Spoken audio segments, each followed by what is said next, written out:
Another day, another vlog. So, another video naman guys, as a student. So, syempre, susuklay muna tayo ngayon. So, as a student, basta student talaga guys, hati talaga yung utak mo. Ang kalahati nasa bahay, ang kalahati naman nasa school. At yung 1/4 ay nasa crush cake, charis. For the admire lang man yan, oy. Wag mo na lang yung seryosohin, chay. Nagmamadali ang person. So, wala nang paligoy-ligoy. Pumunta na tayo sa kusina at magtimpla. So, as a student, kapag ina-admire sa school, ayaw talaga natin malate. Ayaw natin mapahiya. So, ang ginagawa ko talaga guys, no, nagmamadali talaga ako. Bago pa mahuli ang lahat, char. Joke lang, oy. Nagmamadali talaga ako guys. May gagawin pa akong assignment guys. Hindi ko nagawa kagabi. Matulog ako ng maaga. Kaya gagawin natin ngayon. Pero totoo, may crush ako. Char. Hindi naman talaga yan mawawala, no. Isa pa, inahangaan lang. Huh? Basta, ganun, ina-admire lang yan. Huwag mong seryosohin.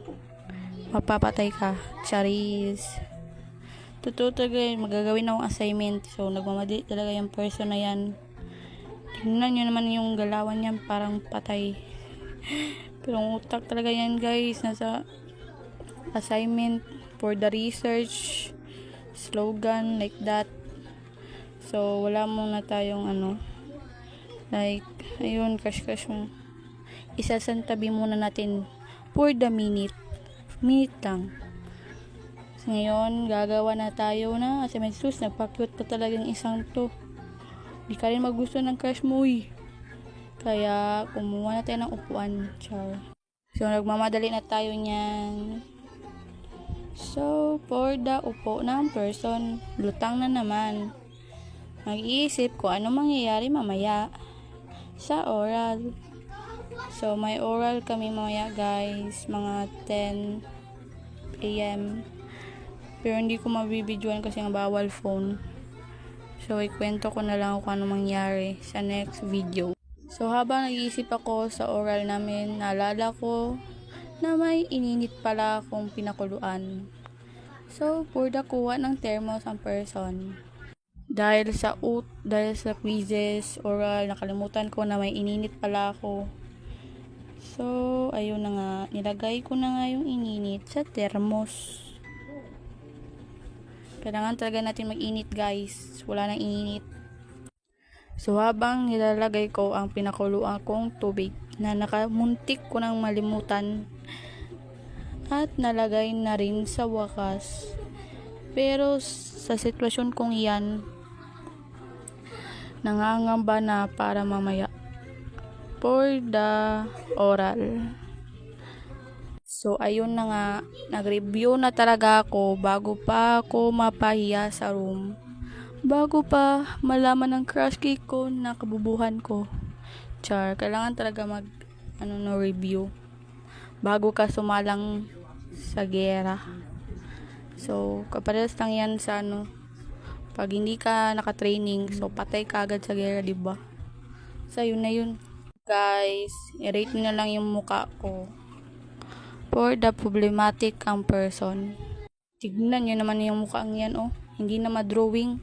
Ay, hindi naman talaga ma-drawing yung mukha ko. Char lang. Pero, nangangamba na talaga yan. For the oral, quizzes, so ayun. Ayaw natin mapaya sa room, so study hard, review hanggang sa makakaya.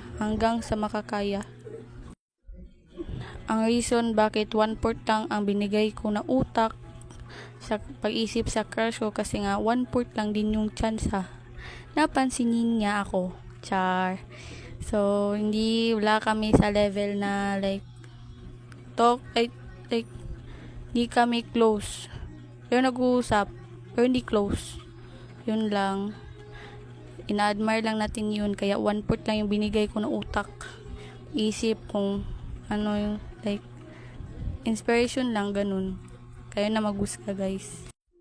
Pero hindi naman kaya ako nag-review para sa credit ko, no, para hindi ako mapaya. Nag-review ako para para dagdag points, diba? Para walang masabi yung mga klase, lalo na yung mga babae, kasi yung kaklase ko kasi na babae is mga matalino, so kailangan natin mag level up. So review, study, ganun. So kaya yung utak na kalahati ay para sa school, then yung utak na naman is kalahati is para sa bahay, then yung 1/4 ay para kay crush. So 1/4 lang yung binigay ko na utak, yung paisip yan. Hindi natin ibigay yung buo, no? Sino ba siya? Ano siya? Hello? So yun lang. So problema talaga ako dito guys. Nalilibog ako sa like possible question, like yung oral. Actually 3 oral ang dapat kong pag-aralan ay paghandaan. Science and English, at lalo na yung maths. But yung math easy lang yun kasi ano lang man solution, then madali lang kapag alam mo yung given, ganun. So kaya natin to. Laban lang alaksan. So ayun na nga. Alis na nga ako at nakaalis na nga. Yun na lang. So naghanap na tayo ng motorcycle ngayon guys. So ayun na nga, nakahanap na nga ang person.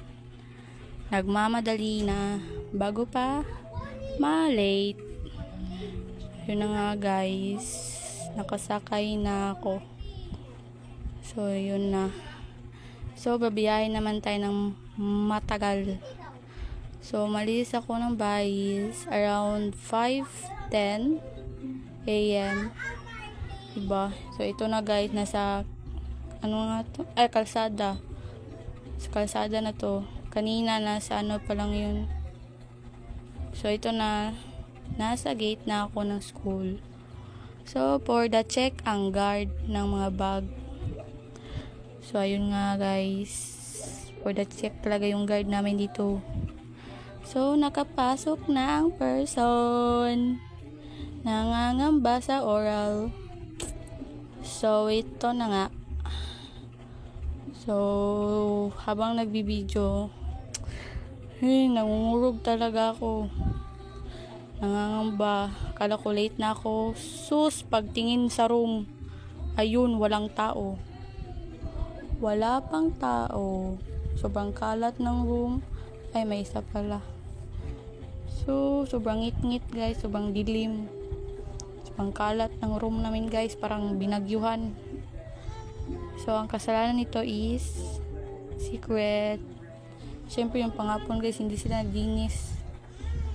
Yun guys, sobrang kalat. Tapos, parang lupig pa, may bagyuhan, uy. So guys, fast forward tayo. So kung taga Davao talaga kayo guys, hulaan nyo kung saan to. Comment down below if alam nyo kung saan to. Saan tong lugar. Kayo na nga guys, pababa na ang person. Gutom na gutom. Kakain ako ng tao guys. So yun na nga, baba na. Shit, gutom na talaga ako niyan guys. Uhaw, gutom. Doon ako matulog sa bahay guys, pero hindi talaga makatulog kasi marami pang assignment project. So dito lang magtatapos ang vlog guys.